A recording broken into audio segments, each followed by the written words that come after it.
Hi guys, welcome to another episode of Love, Sex, Lies, and Reality. Today I am addressing the singles. Singles because I get a lot of single clients, I get a lot of single potential clients. I get a lot of singles reaching out to me on social media, and there is a lot to unpack with singles. First of all, if you're a single person and you are wondering if it is a good time to start a relationship, the first thing I will say to you is take a pause. Take a pause, yeah. Take a pause and evaluate your life and see if you are truly in a good space to start a relationship. By that, I mean, is the relationship with yourself in a good place? How well do you know you? How well do you understand you? How well are you meeting your needs? How well are you evaluating your life? How well are you daily introspecting? How well are you self reflecting? How well are you accomplishing your goals? How well do you know your life's purpose? How well are you meeting all your needs? And so, if you are doing that and you're evaluating and you see that you are on track and have a healthy relationship with yourself and establish boundaries and know your requirements as well as your relationship goals and core values, then you may be in a good place to start a relationship. But if you are still struggling with all of those things, my recommendation to you is to take a pause, because the only reason why most of the single people get hurt in a relationship is not because you need to get hurt, but because you need to gain awareness about yourself. And if you're not gaining awareness about yourself, then it means that you are just going on this roller coaster ride and putting yourself as a pedestal for other people to trample. You may say, I've been disappointed so many times, and so you create a limited box of beliefs that are not true, that are narratives that you tell yourself from the stories that have taken place, the experiences that you've gone through, but they're not really helping you uncover yourself. So today it's about unpacking it. And by unpacking, I mean take a pause. Even if you're in a relationship as a single person, take a pause in this moment and start to look at where you are with yourself. Because what I get is a lot of singles like, oh, my partner is not doing this and my partner is not doing that, and I want my partner to do this. But you can want, but the person has to be willing and committed to doing things. You can't really force them to do anything. And so that's why I'm imploring you and challenging you to take a pause. Those things that you always ask your partner to do, how well are you doing them for yourself? And if you're not doing them for yourself, it means you are setting expectations that may never be met. And when you set expectations and they lead to disappointments, disappointments are actually teachers. I have a blog post on that. You may grab that and read it. Disappointments are teachers that bring us conscious awakening moments that we are losing ourselves in the process, and we need to come back home. So today, if you are going through a relationship and you're having conflicts that are unresolved, because conflicts have to be resolved in a relationship. If you're having unresolved conflicts that keep showing up over and over again, take a pause and check yourself. Check yourself to see what you're asking. Can your partner relate to what you're asking? Are you asking too much of your partner, knowing that they're not where you need them to be, and they're not willing to be where you need them to be because they don't get it? And so if you look at the struggles in your relationship and you find that that's happening, it's time to take a rain check on yourself. What are you asking your partner? Do they understand what you're asking? Are they in an emotional space or a mental space that they can process what you're asking?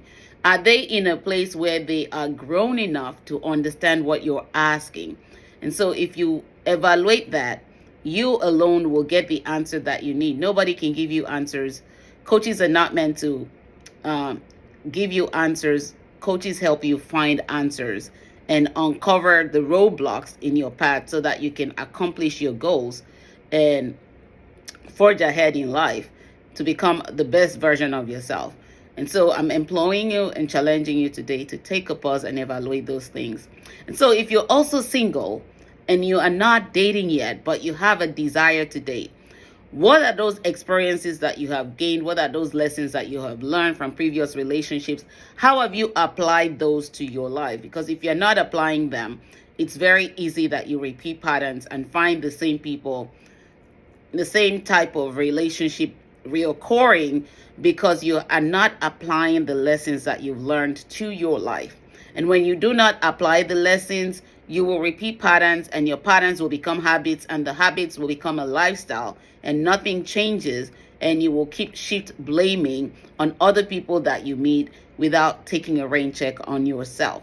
So it's all about you first. When you know you, when you understand you, when you're able to meet your needs, when you're able to set your core values, when you're able to establish healthy boundaries, when you're able to be in a good emotional and mental state of being, when you're committed to yourself, when you know your own purpose and you're living in it and you're fulfilling everything, the partner that will show up will not be somebody who reminds you of all the ones that you've been. It will be things that are unfamiliar to you. You may be wondering, why is this guy behaving this way? It's because you haven't healed from the past and you are trying to repeat the same cycle. When you get into a healthy relationship, you will wonder why your partner is so different, because it's meant to be.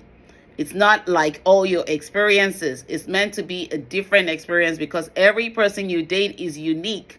And every person brings you the uniqueness that you need to connect to about yourself, the lessons that you need to learn in your own life, the lessons that you need to apply in your own life, the lessons that you need to emerge from in your own life. And if you're not getting a conscious awareness and applying the lessons and evolving, then you need to check yourself, because you can't blame the other person. People come into our lives to bring us a conscious awakening. I've shared that so many times with you.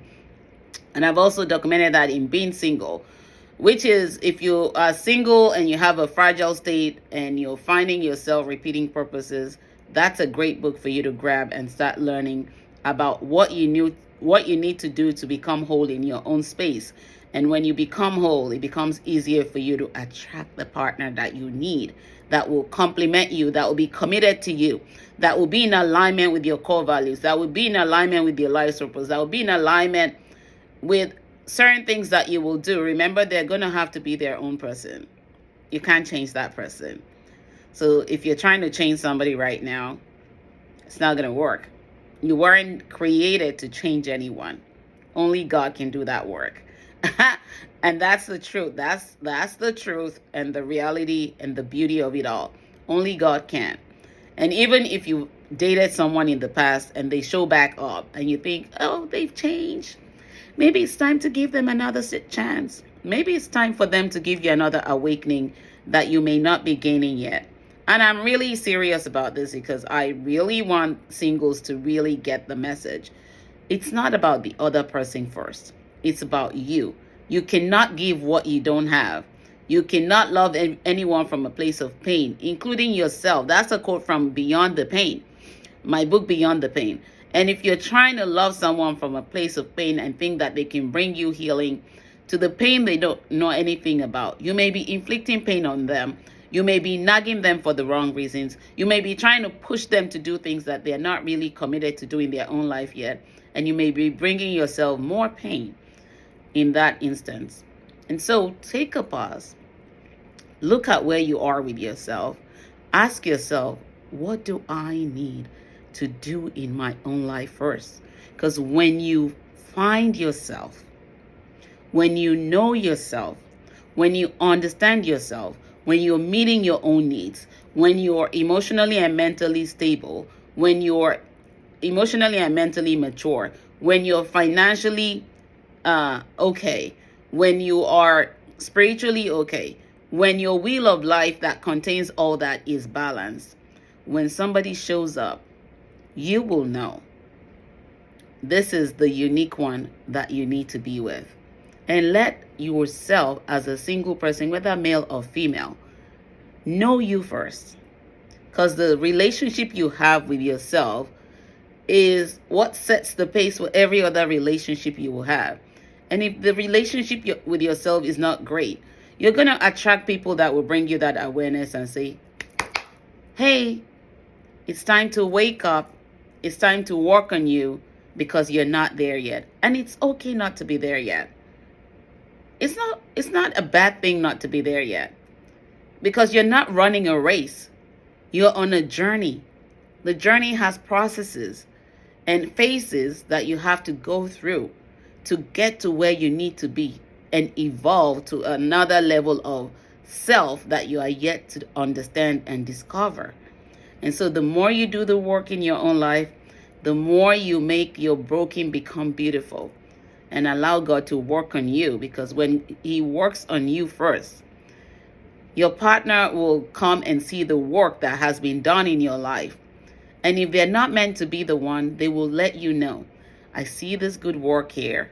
I cannot touch it because I will damage it. And that's you also recognizing when you meet someone that no, this person is not for me.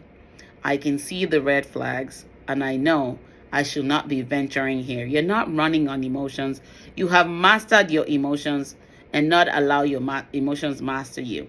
And at that point, you become the chooser. Remember, you have to be the chooser because it's all based on where you are with yourself, what your purpose is, how they're in alignment with your purpose, how they complement you, how they're going to support the work that you have been doing in your life. Because if you haven't been doing the work, they can support you to do the work. And so you have to make sure that you're committed to yourself. And remember to never stop loving while living. When you stop loving, you stop living. That's a quote from Love, Sex, Lies, and Reality. And when you stop living, it means it's time to go back to the maker. But if you're looking to work on yourself, to connect with yourself, to discover yourself, and you need support, I'm here to support you. Feel free to email me, coaching@kemisogunle.com, or visit my website and read articles that I have written on love and healing and knowing when it's the right time to say I do.